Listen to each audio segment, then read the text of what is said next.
Okay, today we're going to talk about log functions, and we're going to be focusing on the graphs, logarithmic graphs. First thing I want to talk about is how it is related to your exponential graph. So if you think of your toolbox function, the y equals a to the x or e to the x function, we had a shape somewhat like this. So it crossed the y-axis at 1. Now, how the log function and the exponential function are related is that they're inverses of each other. And so what that means is that if I do our perfect diagonal line, which is y equals x, through the middle there, then my log function is going to be the flip of this. It's going to flip over the line y equals x. So again, this is the line y equals x. It's your perfect diagonal line. And if I picture flipping this over here, it's going to come up something like this. It's a little hard for me to draw, but it's going to cross the x-axis at 1. Because as we know, for inverses, x's and y's get switched. So if it's a y-intercept on this graph, it's going to be x-intercept on this graph. So this is, I'm going to call this g of x is, I'm going to say it's log base 2. This one would have been f of x. Well, doesn't like to erase. So this one would be f of x equals 2 to the x. So this is our exponential function, this is our log function, and they're related by flipping over the line y equals x, which again means that they're inverses.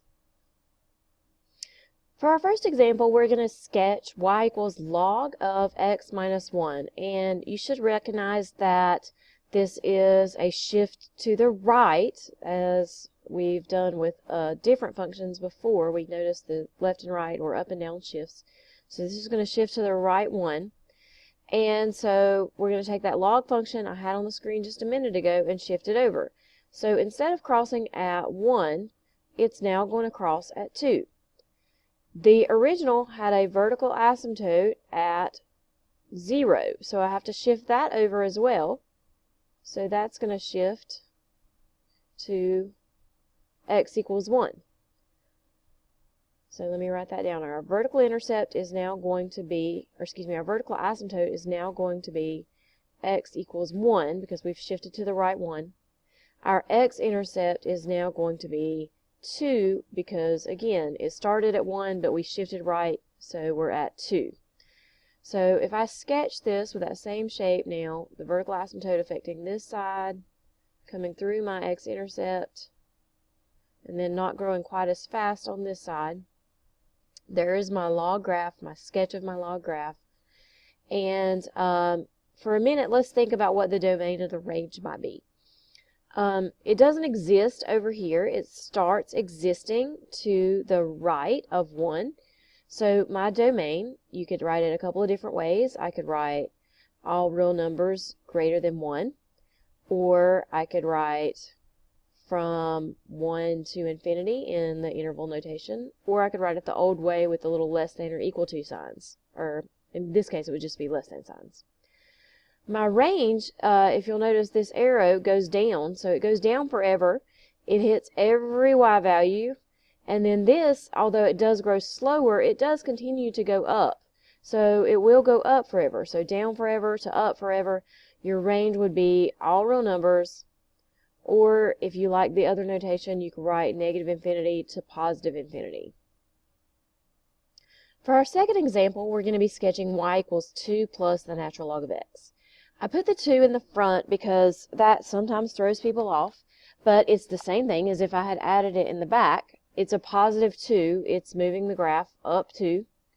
So I'm taking my natural log graph, which is the same basic shape as the log, and I'm going to shift it up 2. So shifting up means that the vertical asymptote is not going to change. It's still going to be at 0. So I'm going to go ahead and list that, x equals 0. And again, that just is right in here. I'm not going to cross that. Normally, log or natural log graph is going to cross at 1, but since we are shifting up 2, I know that it's going to cross through the point 1, 2. So now I can, again, sketch that graph that's close to the vertical asymptote over here and grow slower on the right side. And there's my sketch. Not so pretty, but it's there. All right, now let's talk about the domain of this. This, again, does not exist in the negatives. It starts existing to the right of 0, and it continues to the right forever. So I'm going to write my domain as all real numbers greater than 0. I could again use 0 to infinity in the different notations. Just as long as you write it that's in a way that's mathematically correct, I will accept it.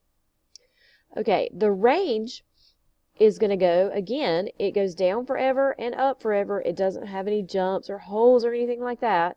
So our range is all real numbers. It's just the regular graph moved up 2, so everything's good. Okay, for our third example, we are going to look at y equals natural log of 2 minus x. Again, this is something that sometimes throws people off. If you have to rewrite it as natural log of negative x plus 2 to see what's going on, that's fine. In this form or this form, you have a negative x and you have a positive 2, a plus 2.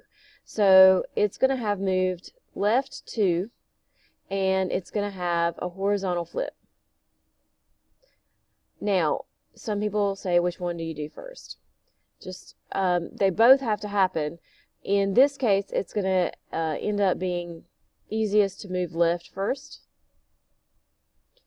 and then do the horizontal flip second for some reason. So, I'm going to put some marks on my axis so that I can understand where I need to go. And we'll start with the basic shape. So your basic shape, you're thinking your natural log graph going right in here. And I'm going to move it left 2 first. If I move my vertical asymptote left 2, it was at 0, now it's going to be at negative 2. So there's where my vertical asymptote is. And going to do a horizontal flip. So I'm going to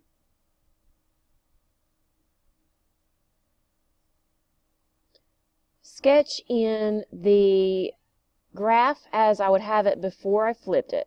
So before I flip it, it will be here, coming up this way. Okay, but if I think about flipping horizontally over the y-axis, where are things going to be now? Well, my vertical asymptote, instead of being at negative 2, is now going to be at positive 2. And my graph is going to flip over the y-axis, and instead of going through negative 1, it's now going to go through positive 1 and go off this way. So this is technically the answer for my new graph. This one's a little bit harder to think about, so I understand. All right. Now, let's talk about this graph and try to answer these questions. So we moved our vertical asymptote left 2 and then flipped it to put it at positive 2. So our vertical asymptote is at x equals 2. Our x-intercept is now at a positive 1. And then our domain, this one's different because we had a flip. So this arrow means it goes left forever, and this arrow going down indicates part of the range, but it doesn't go into these positive numbers over here on this side of the asymptote. So it stops at 2. It doesn't actually touch 2. So I'm going to say all real numbers less than 2. So negative infinity to 2 would also work if you want to put that in the interval format. The range, again, it goes down forever, and this grows slowly, but it does go up forever. So your range is all real numbers, or if you wanted to write negative infinity to positive infinity. Okay, for our fourth example, we're going to do something a little different. We're going to evaluate f of x equals the natural log of x plus 1 at x equals 0.3 and x equals -2. Again, anytime you see the word evaluate, that means plug in. So they're asking us to plug these two things in. So I'm going to write in function notation and use the 0.3.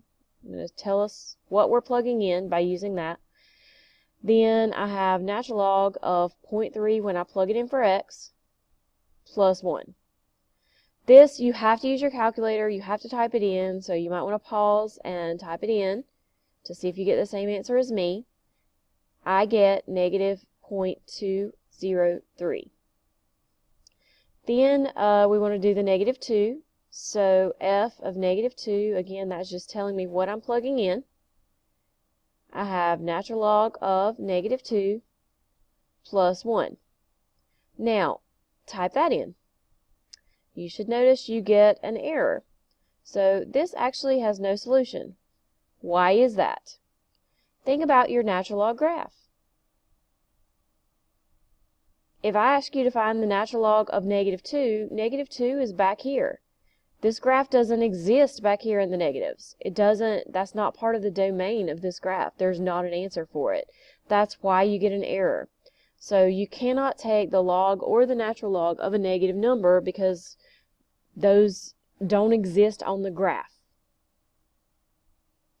Okay, the last thing for today goes back to those things that are kind of easy that you shouldn't have to plug into your calculator. And your book will use the directions, use the properties of logs to rewrite. So the first one, 4 times the natural log of 1, basically you need to think, what is the natural log of 1? Well, when x is 1, the natural log graph is crossing that point, that x-axis, so you know that the y value is 0. So the natural log of 1 is 0. So 4 times 0 is what they're expecting you to do, and anything times 0 is 0, so that answer is 0. On the second one, we didn't discuss this in the graphs, but e, you know, is a number that stands for 2.7 and a decimal that continues. If you're on the natural log graph and that's your x value, the y value is 1. Some of you have been taught in the past, and that's fine to think of it this way, that those cancel out. You can actually think of it putting a 1 in. So this is really 2 times 1.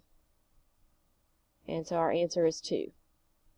The same thing happens down here. E to the natural log cancel out, or you can think of it as 1. It brings the 5 down, which we'll talk more about in the properties that we're going to learn to deal with tomorrow. So this you can think of as 1 times 5, or you can think of canceling those out. And either way, you're going to get 5.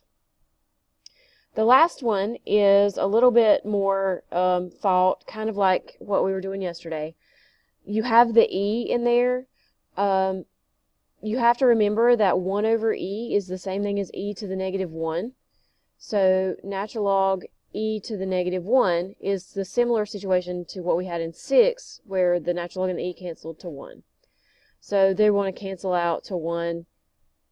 You can think of this as 1 times -1, or you can think of canceling out and just leaving you with -1. Either way, your answer is -1. This is the end of today's notes, so see me for your assignment.